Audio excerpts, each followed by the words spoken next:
자, 오늘 말씀의 제목은 상처를 복으로라는 제목으로 함께 기도의 제목을 삼기를 원합니다.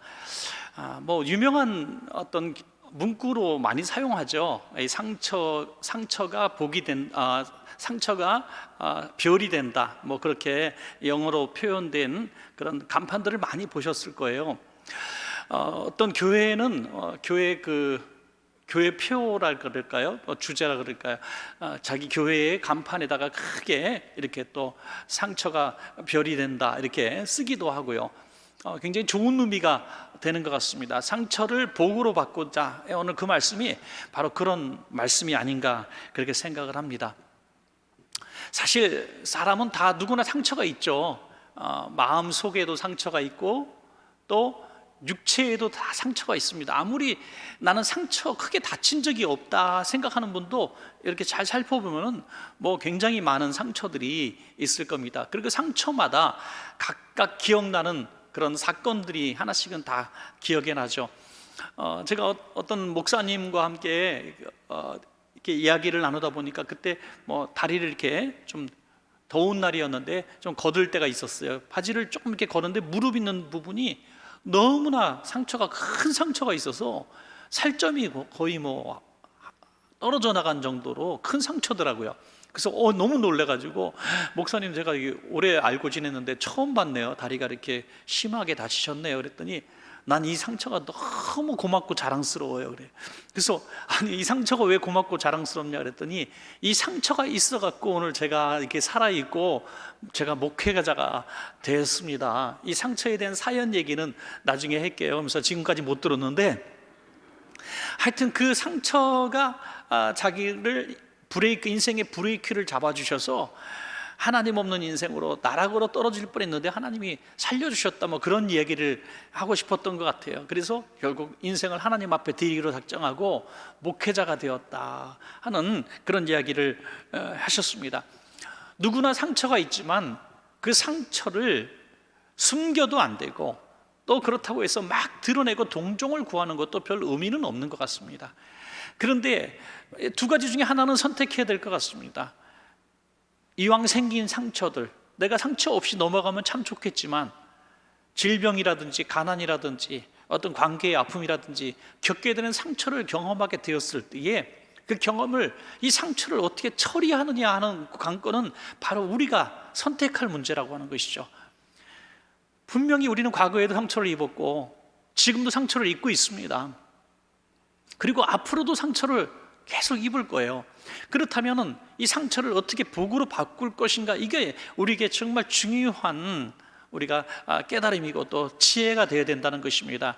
우리 사랑하는 원초가족 여러분들은 과거에 아픈 경험한 상처든지 또 오늘 겪고 있는 상처든지 앞으로 겪을 상처든지 이것을 복으로 바꿀 수 있는 우리 성도님들 다 돼서 조금 전에 목사님과 같이 이 상처가 내게 복이 되었다고 정말 간증할 수 있는 우리 성도님들 다 되었으면 좋겠습니다. 그 비결이 뭘까 하는 것이죠. 오늘 본문의 주인공은 여러분 아시는 대로 사도 바울입니다. 사도 바울은 정말 하나님 앞에 평생을 드린 사람입니다. 다메섹 도상에서 하나님을 부활하신 주님을 만나고 그 이후에 한 번도 주님을 배반하거나 길에서 돌이키지 않았습니다. 정말 순교의 제물이 되는 그 순간까지 최선 다해서 하나님 앞에 충성을 했다는 것이죠. 그런데 어느 날 자기의 질병이 너무 힘들어서 사역의 걸림돌이 되는 것입니다. 이 사역의 걸림돌이 되니까 내가 건강을 회복해서 하나님의 일을 더 많이 하고 싶은 마음에 하나님, 제 이 질병을 좀 고쳐주세요라고 기도했다는 것이죠. 이게 질병이 무엇인가는 성경에 몇 군데 나오는 것으로 짐작할 수 있는데 적어도 이 시력이 안 좋다든지 그런 안질이라든지 그런 종류의 질병일 것이다라고 얘기하죠. 갈라디아서 4장과 6장에서 그 표현들이 나오는데 갈라디아서 4장 15절의 말씀에 먼저 보면은 너희가 할 수만 있었더라면 너희의 눈이라도 빼어서 나에게 주었으리라. 내가 하도 눈 때문에 고생하니 성도들이 너무나 나를 측은하게 여겨서 우리 바울 목사님, 제 눈이라도 가져갈 수 있으면 가져가세요, 이렇게 했다는 거죠. 갈라디아서 6장 11절에 보면 내 손으로 너희에게 이렇게 큰 글자로 쓴 것을 보라. 눈이 나빠지니까 자꾸 글이 커지잖아요. 글씨가 내가 보기 위해서 글자가 자꾸 커지는 것입니다. 여러분, 자꾸 이제 조그만 칸에다가 메모할 수 없을 정도로 자꾸 글씨가 커지는 분들은 시력이 많이 나빠진 것이겠죠. 어쨌든 이런 질병을 가지고 주님 앞에 3번씩이나 간절하게 기도했다는 것이죠. 혹시라도 사도 바울은 이런 생각을 하지 않았을까요? 내가 하나님 앞에 뭐 잘못한 게 없을까? 그래, 내가 저번에 불충해가지고 하나님이 나 혼내는 것 같아. 내가 그때 이 사람한테 내가 이렇게 막 함부로 해가지고 하나님이 날 벌 주는 것 같아. 내가 요즘에 너무 게을렀어. 이런 생각도 왜 안 했겠습니까? 그런데 사도 바울은 그런 면에선 자신감이 있었다는 거예요. 고린도후서 12장 10절에 보니까, 그러므로 내가 그리스도를 위하여 약한 것들과 능욕과 궁핍과 박해와 곤고를, 온갖 고초를 다 당했다고 자신 있게 얘기합니다. 누구를 위해서? 그리스도를 위해서. 여러분, 우리가 감히 이 바울과 같이 내가 주님을 위해서 이런 온갖 가지각색 고통을 다 당했습니다라고 자신 있게 말할 수 있는 사람이 과연 있겠습니까? 저에게 물어보시면 안 됩니다. 저도 당연히 없는 거예요. 말도 안 되는 거죠.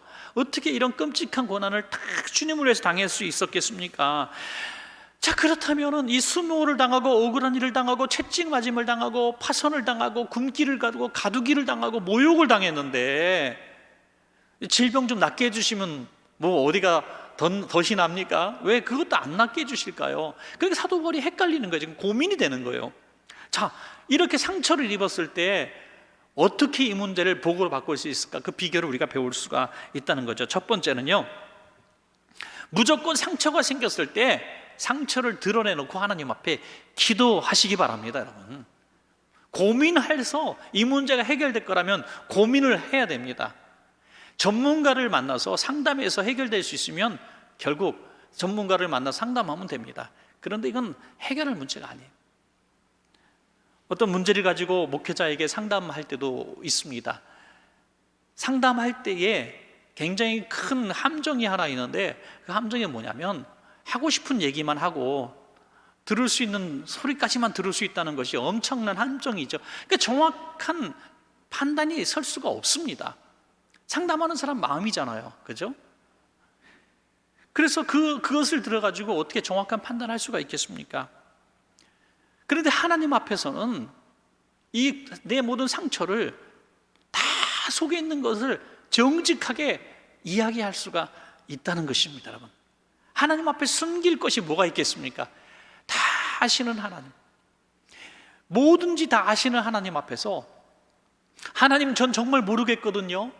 내가 왜 이렇게 아파야 하는지, 내가 왜 이렇게 질병에 걸려야 하는지, 내가 왜 이렇게 시험을 만나야 하는지, 내가 왜 이렇게 물질의 어려움을 경험해야 되는지, 내 자식들 내가 믿음으로 키운다고 애썼는데 내 자식이 왜 이렇게 삐뚤어져야 되는지 저는 정말 모르겠거든요. 하나님, 저 좀 알게 해주세요라고 기도하라는 것이죠. 그걸 가지고 목회자나 집사님이나 누구 찾아가서 왜 하나님은 이러십니까? 라고 아무리 얘기해봐야 내가 얘기할 수 있는 수준의 한계에 부딪히기 때문에 다 얘기하지 않습니다. 다 얘기하지 않아요. 그래서 정확하게 대답할 수도 없습니다. 하나님 앞에 그 문제를 가지고 다 얘기한다는 거죠. 제가 보니까 이래 상처를 만났을 때 믿음 있는 사람과 믿음 없는 사람, 좀 믿음에 없다고 하기는 좀 그렇지만 믿음이 좀 적은 분들은 딱 두 가지로 드러납니다. 믿음 있는 사람은요, 당황하지 않습니다. 첫째, 믿음 없는 사람은 당황하게 돼요. 그리고 믿음 있는 사람은 어디로 바로 가냐면 기도의 자리로 바로 달려갑니다. 할렐루야. 이게 중요한 차이입니다, 여러분. 믿음 없는 사람은 사람이라든지 환경을 쫓아갑니다. 이 문제를 해결해 줄 수 있는 사람과 전문가와 그렇게 해줄 수 있는 사람을 쫓아서 이 문제를 해결하려고 해요. 이게 믿음의 차이. 믿음 있는 사람은 기도의 골방으로 먼저 뛰어간다는 것입니다. 오늘 여러분들 입고 있는 상처, 또 해결할 수 없는 상처를 가지고 있는 분들이 이 문제를 가지고 고민하고 맨날 며칠을 고민하고 가슴 아파하고 사람 만나고 상담해봐야 풀리지 않는 문제를 가지고 수년을 끌어오신 분들이 혹시 계십니까? 오늘 믿음 있는 사람답게 오늘 이 기도 시간, 오늘 수요예배, 오늘 좋은 날 아닙니까? 이 문제를 가지고 하나님, 저 정말 모르겠거든요. 내가 왜 고통을 당해야 되는지, 내가 왜 이렇게 억울한 일을 경험해야 되는지, 저 정말 죄 진 것 같지도 않고 제가 이유를 모르겠거든요. 하나님, 왜 3번이나 기도했는데 왜 이 눈병 고쳐주지 않으십니까? 내가 내 마음대로 쓰겠다는 것도 아니고 하나님 영광에서 살겠다는데 왜 안 들어주십니까? 정말 모르겠습니다, 하나님 하고 하나님께 따져 물으란 얘기예요. 야복강 나루토에서 마치 야곱이 하나님과 씨름하듯이 말이죠. 오늘 이 상처를 드러내놓고 어떻게 기도합니까? 고린도후서 12장 8절을 보니까 이것이 내게서 떠나가게 하기 위하여 내가 3번 주께 간구하였다 그랬어요. 3번. 바울 같은 사람은요, 자기의 손수건, 앞치마만 들러도 귀신이 떠나가는 사람이에요. 그런데 자기의 문제를 가지고, 그것도 하나님의 영광을 위한 기도 제목을 가지고 기도했는데 응답이 안 되는 거예요. 저도 기도해 드릴 때에 이거는 들어주실 거야 라고 자신 있게, 확신 있게 기도하는 경우들이 종종 있습니다. 그것은 뭐냐면 하나님의 영광을 위해서 구하는 기도들이거든요. 집사님이 이거 문제 해결되면 정말 하나님 앞에 큰 영광 돌리기로 작정한 이런 기도 제목, 그거 가지고 막 기도할 때는 저도 확신이 있고 신이 나요. 하나님, 하나님 이거 안 들어주시면 어떤 기도 들어주셔? 하나님 들어주실 거예요. 그런데 그런 기도 안 들어줄 수 있다는 거예요. 요즘 뉴스 보니까 어떤 사람이 로또 복권 1등을 맞았는데 아주 악한 감옥에 있는 사람이라 그러대요. 그 사람이 기도해서 로또 복권이 당첨됐을까요? 악한 사람도 복권 당첨될 수 있습니다. 우리의 개념 속에 무엇이 복이냐? 이것은 우리의 어떤 상식 개념으로는 복의 개념을 구분할 수가 없어요. 큰 어떤 마트에 가다 보니까 애들 장난감이 있더라고요. 그 애들 장난감인데 자동차예요. 가격표 보니까 별로 비싸진 않아요. 하나 사주고 싶을 정도인데 가격이 700만 원 정도 하더라고요. 500만 원이 제일 싸더라고요. 애들 5살짜리 이런 거 타는 거예요. 하나 2개 정도 사줄 수도 있죠. 그죠? 집에서 하나 타고 밖에서 하나 타고 이렇게 잔디밭에서도 타고. 근데 우리가 보면서 이거 도대체 누가 사줄까, 이런 거. 도대체 어떤 사람이 이런 걸 사줄까라고 생각했었어요. 근데 가만히 생각하니까 돈 있는 사람이 사주는 게 아니에요.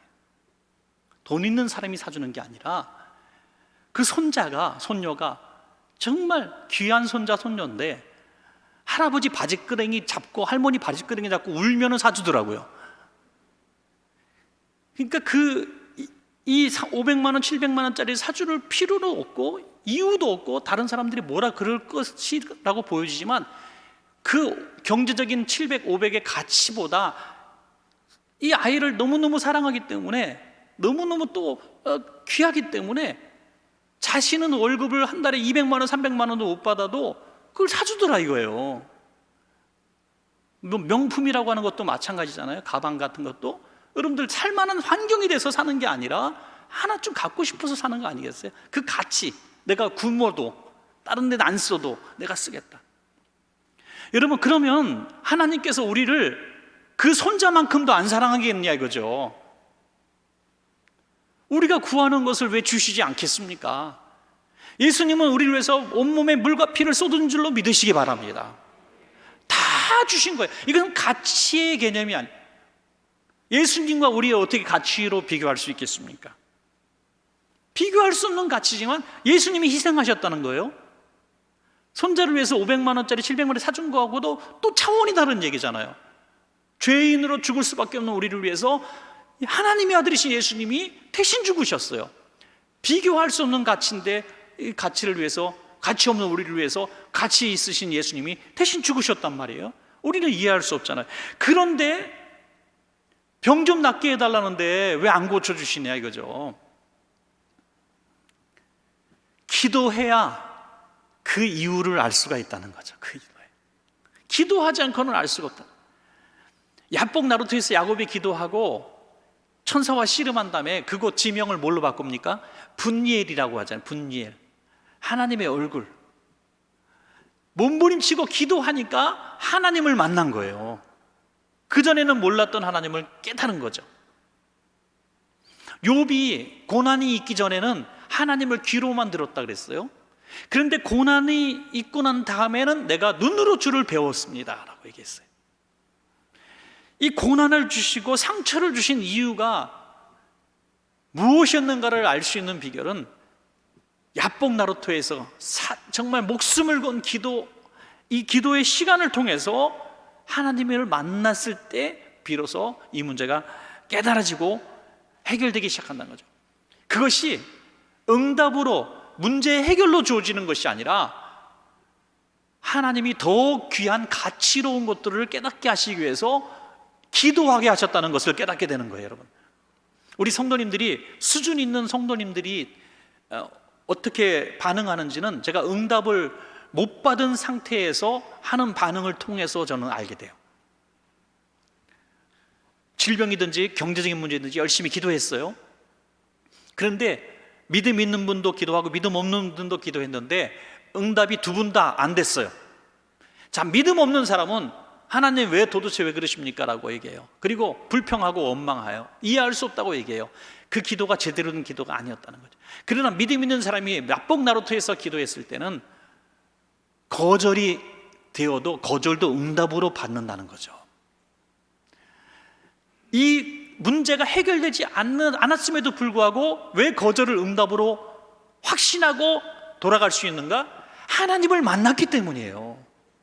응답을 받은 게 아니라 하나님을 만났다는 거예요. 할렐루야.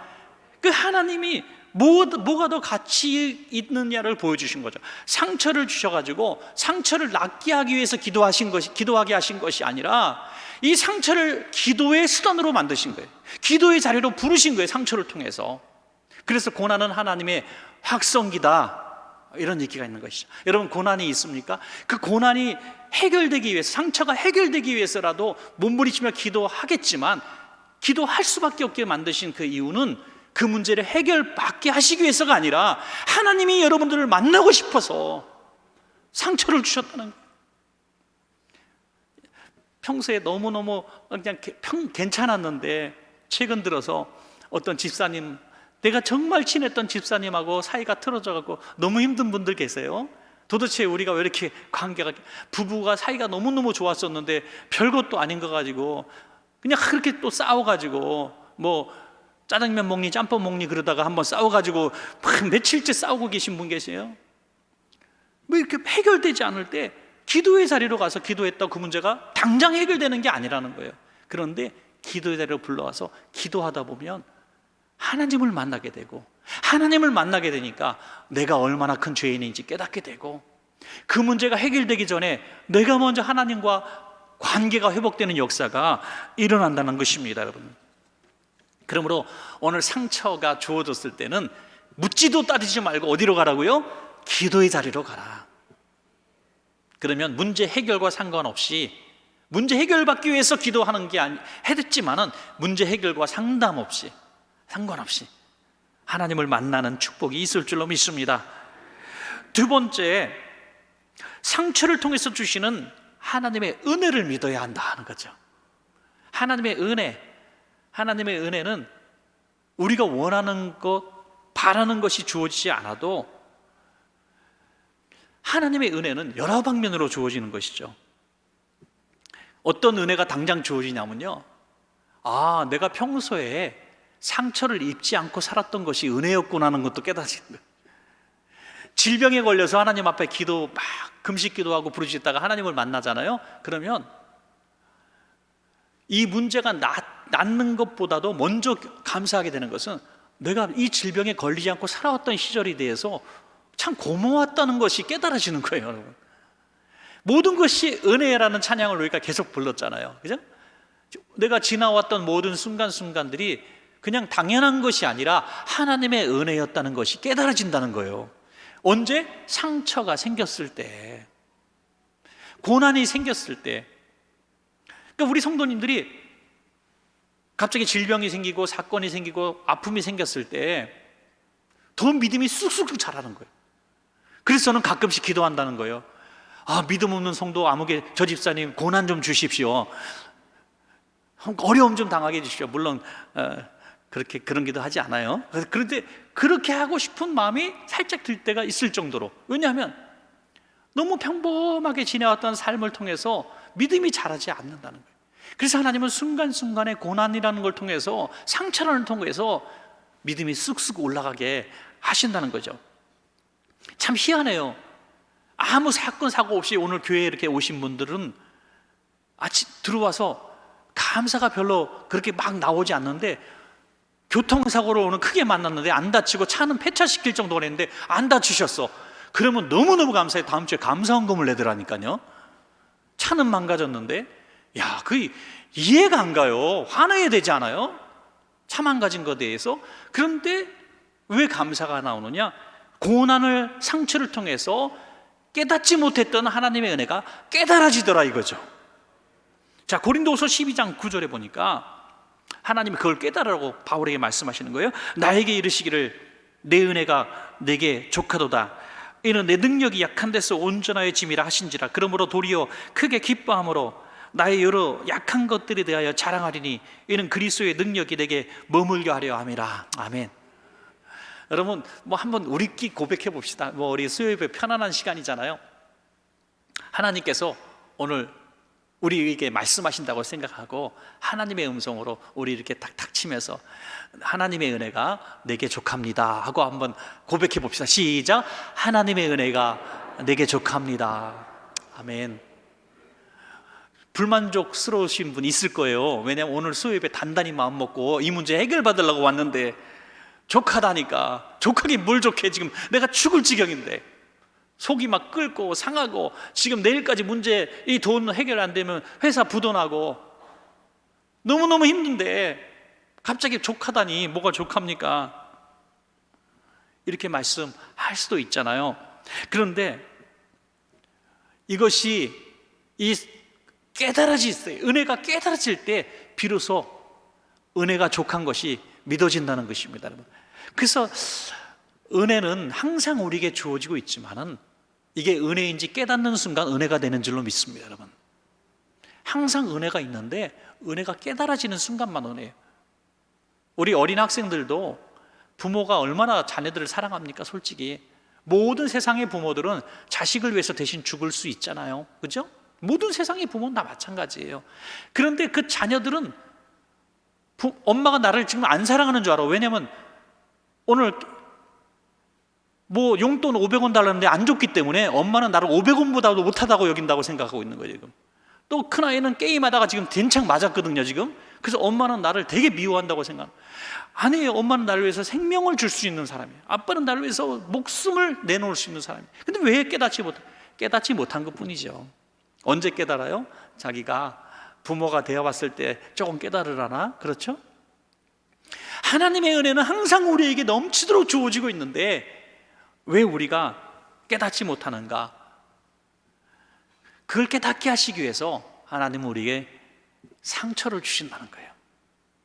고난을 주신다는 거예요. 그때 엄마, 아빠 하고 찾는 거예요.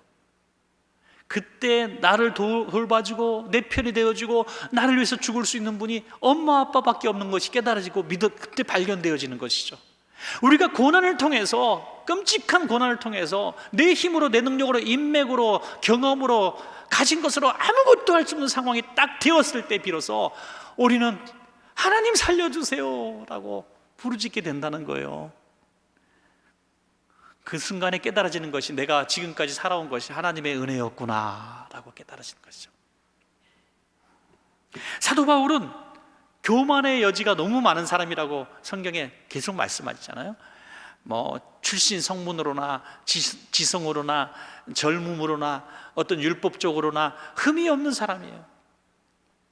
또 얼마나 신비로운 체험을 많이 합니까? 삼층천을 봤다 그랬어요. 육신의 눈으로 볼 수 있는 하늘과 우주의 하늘과 또 천국의 하늘까지 바라본 삼층천까지 바라봤던 사람. 또 자기의 능력으로 정말 기도하면 다 낫는 것 같은 이런 착각이 들 정도로 그림자만 밟아도 병이 떠나갈 정도의 위대한 치유자였습니다. 얼마나 교만할 게 많았어요. 그래서 이 고난이 계속 지속되며 응답되지 않는 순간에 몸이 아파 가시가 콱콱 찌르며 고통스러운 순간에 바울은 깨달은 거예요. 고린도서 12장 7절에 여러 계시를 받은 것이 지극히 크므로 너무 자만하지 않게 하시려고 내 육체에 가시고 사단의 사자를 주셨으니 이는 나를 쳐서 너무 자만하지 않게 하려 하심이라. 아멘. 여러분, 가시 같은 게 여전히 있고 상처가 여전히 있고 아무리 기도해도 문제가 해결되지 않고 여전히 이 문제가 깊이 있는 분들은 낫게 해달라, 해결해달라, 물론 그 기도 포기하라는 얘기는 물론 아닙니다. 그런데 그 질병이 다 나쁘지 않았다는 것도 깨달았으면 좋겠어요.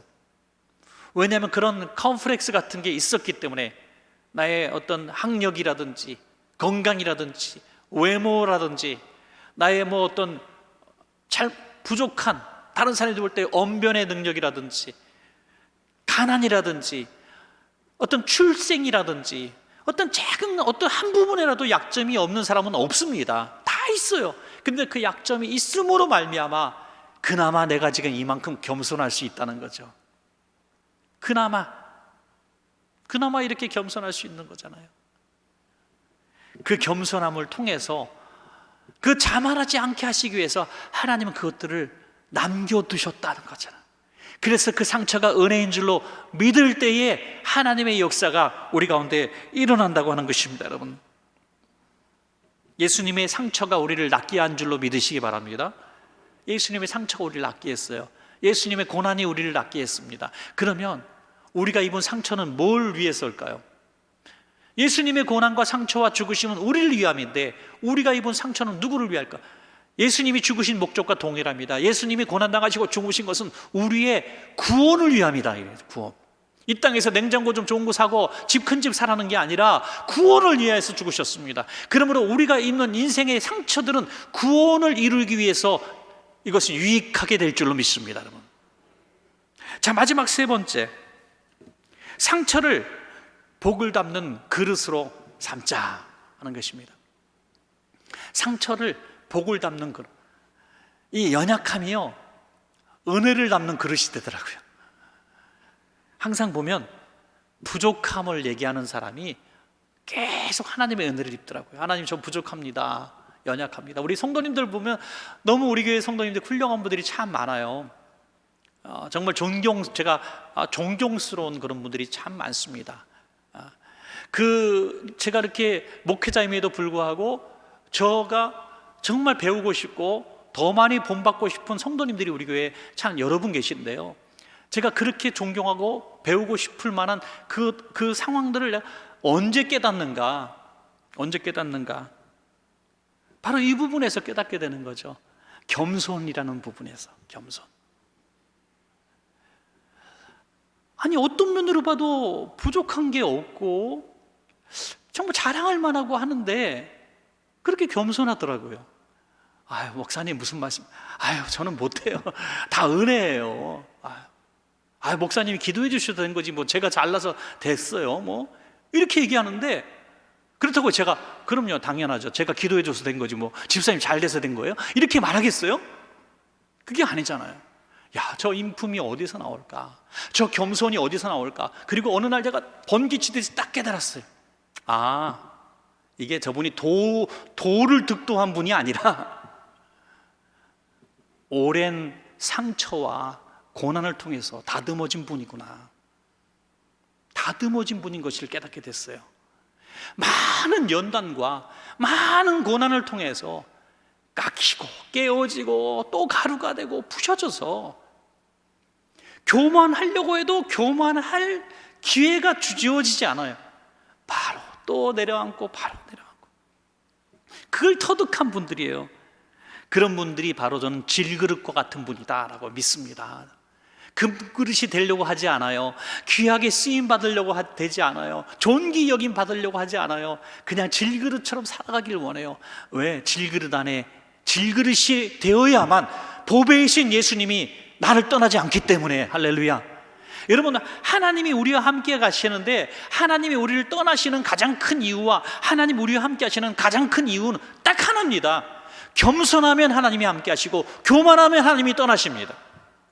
절대로 잊지 마십시오. 여러분, 사울이 성령 충만하실 때는 하나님이 함께 하시고 겸손할 때 함께 하셨지만 교만하니까 성령님이 떠나셨잖아요. 깨닫지도 못해요, 오죽하면. 그러나 겸손할 때 성령님이 또 찾아오신다는 것이죠. 그러니까 성령 충만을 위해서 주여 삼창하고 1시간 기도하는 거, 그것보다 더 빠른 길은 죄의 자복과 겸손함이다 하는 거죠. 회개하는 심령 속에 성령 달라고 기도하는 1시간보다도 회개하는 심령 속에 성령님은 더 빨리 임재하십니다. 왜? 하나님은 겸손한 자에게 은혜를 베푸시기 때문이죠. 고린도후서 12장 10절에 이 마지막 한 절만 읽겠습니다. 그러므로 내가 그리스도를 위하여 약한 것들과 능욕과 궁핍과 박해와 곤고를 기뻐하노니 이는 내가 약한 그때에 강함이라 그랬습니다. 내가 질그릇이 되면 강하신 하나님이 나와 함께 하시기 때문에 내가 강한 게 아니라 하나님이 힘을 주신다는 거죠. 한국교회에 큰 별들이 몇 분 계셨죠. 98세로 돌아가신 한경직 목사님 같은 분은 정말 존경스러운 분입니다. 그 인품과 학식과 어떤 면에서 부족함이 없고요. 지금도 영락교회 그 한경직 목사님이 해놨던 그 일들은, 그 업적과 그 흔적들은요, 정말 어떻게 한 사람이, 아니 한 교회가 이런 일들을 할 수 있을까? 어마어마하게 전국에, 많이 세계적으로 그 흔적들이 많아요. 야, 그렇구나, 역사적인 일들을 많이 하셨구나, 참 대단한 분이다, 이 생각을 해요. 근데 왜 이분이 그렇게 어마어마한 부흥강사입니까? 우리가 생각할 때 그런 연사가, 뜨거운 연사도 아니고 어마어마하게 영향력을 막 전국 교회를 다니면서 부흥회를 했던 그런 경험도 별로 없어요, 제 생각에. 왜 그렇게 힘이 났을까? 이분은 항상 병약했어요. 정말 병자였어요, 병자. 20살 때 폐절제 수술을 받았습니다. 20살 때, 한창 청년 때. 그래서 호흡이 늘 가빴어요. 그래서 그 영락교에 올라갈 때 그 강단 올라가기 힘겨워서 장로님들이 손잡이를 달아줬대요. 그만큼 강단에 올라가는 것도 손을 부축을 받아야 올라갈 정도로 젊은 시절을 보냈어요. 그 20대, 30대, 40대 그 젊은 나이부터 계속 그렇게 병자로 살았단 말이죠. 그래서 조금만 무리하면 쓰러져서 쉬어야만 했습니다. 그러면서 그분은 이런 얘기를 늘 했대요. 오늘이 내 마지막 설교일 수도 있습니다. 그렇게 약했기 때문에 하나님이 쓰셨어요.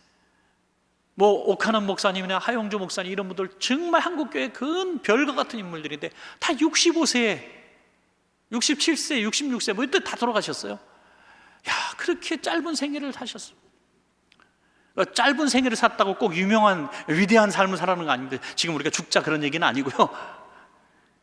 약한데 그렇게 늘 종합병원이라는 이름을 가지고 살았는 병약한 사람들이었는데 어떻게 그렇게 큰 일들을 할 수 있었을까?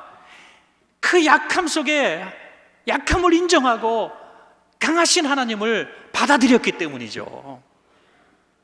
나는 약합니다라고 일찌감치 포기하면 하나님이 강하게 하십니다. 내가 좀 해보려고 하면은 하나님이 우리 도와주지 않습니다. 오늘 사랑하는 여러분, 상처가 있습니까? 이 상처 때문에 나의 약함을 인정하시고 우리 상처를 주님을 담는 그릇으로, 보재기로 한번 사용해 보십시오. 그러면 성령이 말할 수 없는 탄식을 하심으로 우리 가운데 임재해 주셔서 우리 대신 이 문제를 분명히 해결해 주실 줄로 믿습니다. 자, 오늘 3가지 말씀을 드렸습니다. 내 상처를 기도로 일단 부딪혀보고 하나님의 얼굴을 만나자. 그리고 이 모든 상처도 은혜가 아닌가, 상처가 생기기 전의 삶도 은혜였고 상처가 생긴 이유도 은혜가 되는 그런 은혜로 해결하고, 그리고 마지막으로 이 상처를 그냥 낫고 끝나버리는, 지나가 버리는 사건이 아니라, 이유 없는 사건이 아니라 이 사건을 통해서 하나님의 능력을 힘입고 복이 임하는, 그래서 이 상처가 없었으면, 이 가난과 질병이 없었으면 나는 어찌 되었을까라고 오히려 복된 이 상처라고 간증할 수 있는 우리 성도님들 다 되시기를 축복합니다.